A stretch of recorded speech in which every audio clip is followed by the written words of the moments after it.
ሰላም ጤና ይስጥልኝ እንደምን አላችሁ ዩቲዩብ ቻናል የተመልካቾች ሰላም ቆያችሁ ወይ እንኳን ለኢትዮጵያ አዲስ አመት በሰላም አደረሳችሁ። ዛሬ የምታዩትን ቆንጆ ዶሮ ለአዲስ አመት ሰርቻለሁ። የኔን ዶሮ አሰራር አሳያችኋለሁ። እንደምታዩት እዚህ ጋር ሽንኩርት ልጬ አጥቤ እንዲሁም ቆራርጬ አስቀምጫለሁ። ሽንኩርቱን እኔ በእጄ ነው የምከትፈው፣ በመፍጫ መጠቀም ይቻላል።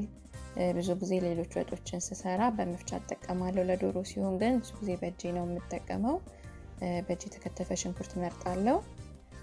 በደንብ አድርጌ አድቅቄ ለመክተፍ ሞክራለሁ።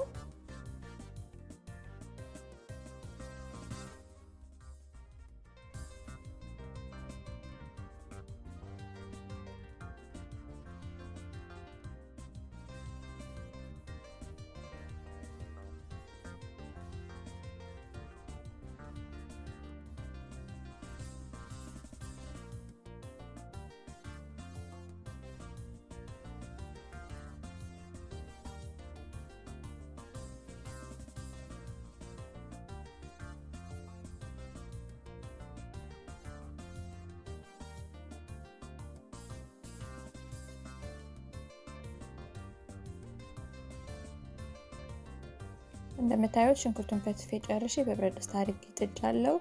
አሁን እሳቴን እለኩሳለሁ። ቀስ አድርጌ የእሳት መጠኑ በጣም ከፍተኛ መሆን የለበትም። እሱን ለኩሼ በደንብ ሽንኩርቱ ውስጥ አበስላለሁኝ ውሃውን እስከሚመጥ። ካጠገቡ ደግሞ እንደምታዩት በውሃ ሎሚ፣ ቀረፋ እንዲሁም ደግሞ ትንሽ በነገር አድርጌ አፈላለሁኝ። ምክንያቱም የሽንኩርቱን ሽታ እንዲመጥልኝ እና የሽንኩርቱ ሽታ ቤት ውስጥ በጣም እንዳያውድ ይረዳኛል ማለት ነው። ብዙ ጊዜ ዶሮ ስሰራ ጋራዥ ውስጥ ወይም ውጪ ነው የምሰራው፣ ቤት ውስጥ አልሰራም። ግን ዛሬ ለመቅረጽ ስለማይመች ነው ቤት ውስጥ የምሰራ ያለሁት። ቤት ውስጥ ስትሰሩ እንደዚህ መጠቀም ትችላላችሁ፣ ሽታውን ይቀንስላችኋል።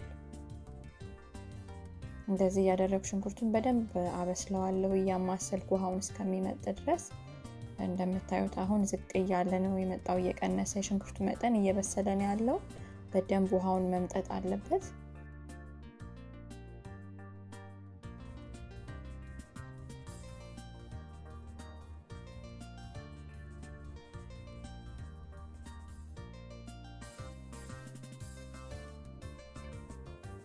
ዘይት ጨምራለሁኝ። የተጠቀምኩት አሁን የምታዩት ይሄ መለኪያ ግማሽ ካፕ የሚይዝ ነው። ስለዚህ በሱ 1 ካፕ ዘይት ተጠቅሜያለሁኝ። በጣም አላበዛም፣ ምክንያቱም በኋላ በርበሬ አድርጌ ሳቁላላ እና ሲወጣ ትንሽ ቅቤ ስለምጨምር ቅባት መጠኑ የበዛ እንዳይሆን የዚህን ያህል ዘይት ተጠቅሜያለሁኝ። አሁን በዘይቱ ደግሞ በደንብ አድርጌ ሽንኩርቱን እጠብሰዋለሁ። ሽንኩርቱ በደንብ እየተጠበሰና እየበሰለ ሲመጣ ከለሩ እንደምታዩት ብራውን እየሆነ እየተቀየረ ነው የሚመጣው። በደንብ መጠበስ አለበት በዘይት፣ ምክንያቱም ሽንኩርቱ በዘይት በደንብ ካልተጠበሰ በኋላ ላይ ማርማሬ ማለት የማጣፈጥ ቴስት ይኖረዋል። ያ ደግሞ ለዶሮ አይመረጥም። በርበሬ እንደምታዩት በርበሬ እያረኩ ነው የተጠቀምኩት። ከሾርባ ማንኪያ ከፍ ያለ አነስ ያለ ጭልፋ በሱ 3 ነው ለክቼ የተጠቀምኩት። ትንሽ ከፍ ይላል ከቴብል ስፑን ወይም ከሾርባ ማንኪያ። አሁን ያደረኩትን በርበሬ በደንብ አድርጌ አዋህዳለሁኝ እና በደንብ አሻዋለሁኝ ማለት ነው ከሽንኩርቱ ጋር።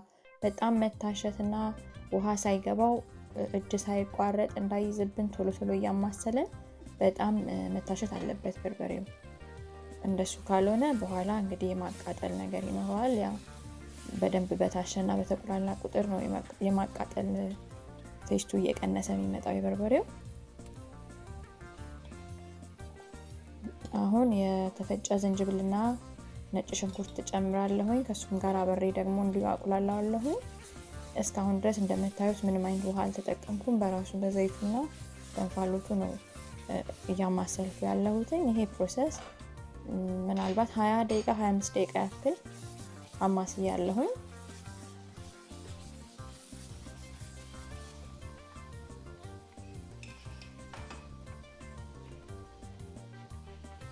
ለማቁላያ ያክል ትንሽ ቅቤ ጨምራለሁ።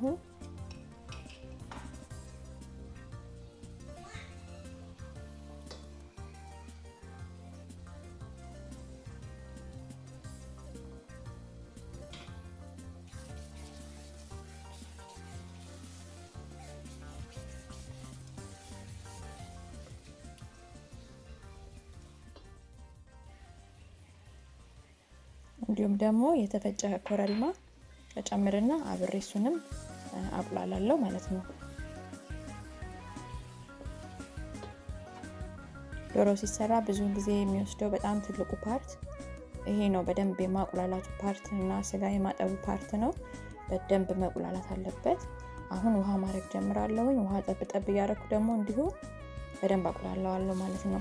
አጠቃላይ በርበሬ ካረኩ በኋላ ለአንድ ሰዓት 1 ሰዓት ተኩል ወይም 1 ሰዓት ከ40 ለማያንስ ጊዜ መቁላላት አለበት አትሊስት።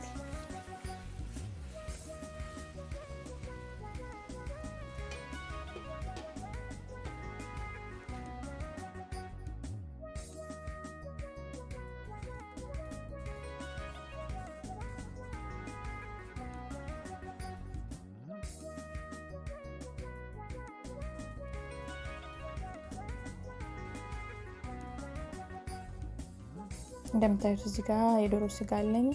እሱን ደግሞ እያጠብኩ ነው። ሽንኩርቱን ጥጄ ቅድም ሳጥብ ነበር የቆየሁት። አሁንም ገና ይቀረዋል። በደንብ አድርጌ አጥበዋለሁ። አሁን ከላዩ ላይ ጮማ ነገሮችን እንዲሁም አንዳንድ ልፋጭ ነገሮችን በእጄ እየለቀምኩኝ እያጸዳሁት ነው ያለሁት።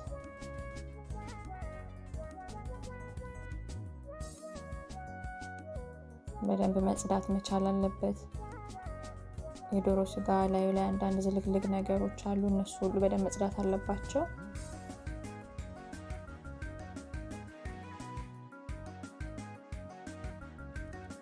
ስለዚህ ውሃውን እየቀየርኩኝ በደንብ አድርጌ ሽታውም ንጹህ እስኪሆን ዶሮውም በደንብ እስከሚነጻ ድረስ አጥበዋለሁ ማለት ነው።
በጎን ደግሞ በደንብ እያረኩ እያማሰልኩ ነው እንዳይዝብኝ እያቁላላሁት ነው ያለሁት። ሽንኩርቱ ቁሌቱ በደንብ እየተቁላላ ዶሮዬን አጥባለሁ።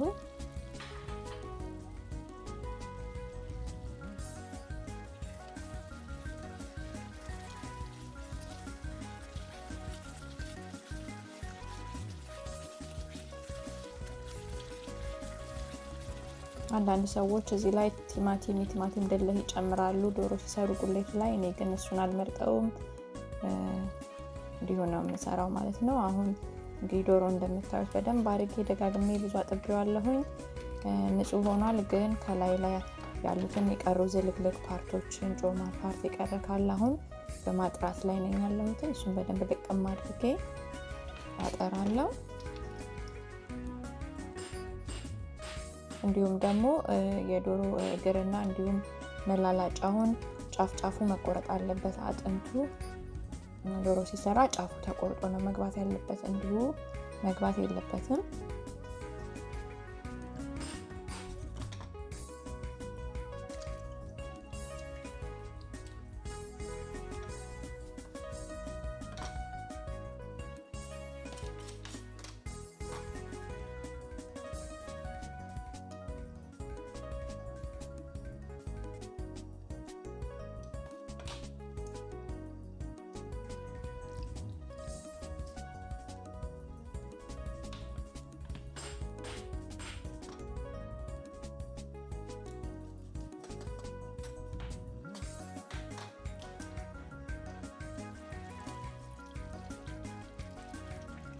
እንደዚህ ካረኩ በኋላ ደጋግሜ 1 2 እንደገና 3 አጥበዋለሁ። ንጹህ ነው። ግን ደጋግሜ ካጠብኩ በኋላ ስጋውን እጨምራለሁ ማለት ነው።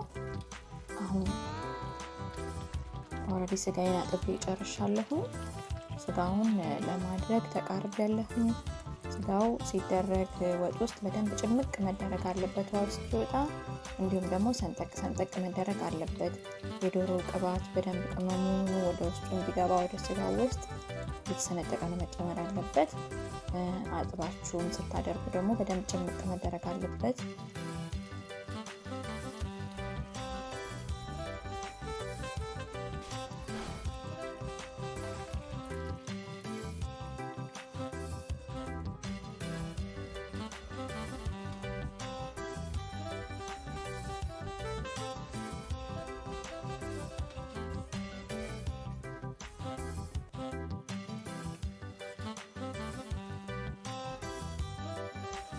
አሁን እንግዲህ ደግሞ ስጋውን ካረኩኝ በኋላ አቁላለዋለሁ ከስጋው ጋር አብሬ። ስጋው በደንብ ወደ ውስጥ ቅመሙ ቅባቱ ስጋው ውስጥ በደንብ እንዲገባ በደንብ አቁላለዋለሁ አብሬ።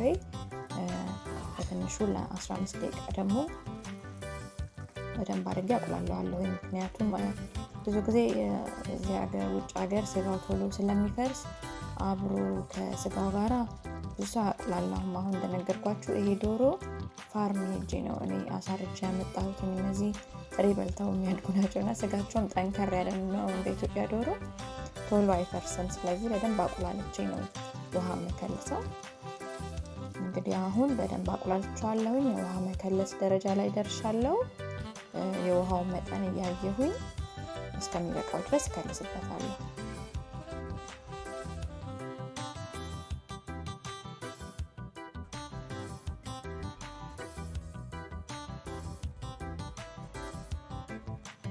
ውሃውን ከልሻለሁ ጨርሻለሁ። አሁን ከድነውና በደንብ መንተክተክ ጥርትክን ማለት አለበት።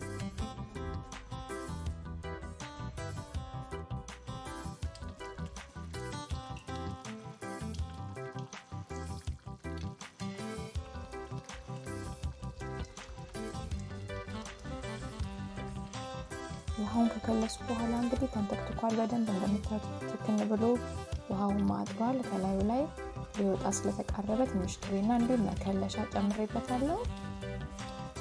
ከዚህ በኋላ ቢበዛ ለ5 ደቂቃ የሚሆን ነው እዚህ እሳት ላይ የሚቆየው። ቅቤና መከለሻ ሁልጊዜም ዶሮ ተሰርቶ ሊወጣ ሲል አንድ 5 ደቂቃ ሲቀረው ነው መጨመር ያለበት። አሁን ከላዩ ላይ ደግሞ እንቁላል ጨምራለሁ። እንቁላሎቹን ሰንጠቅ እያደረኩኝ ወደ ውስጥ ቅባታቸው እንዲገባ አደርጋለሁ ማለት ነው።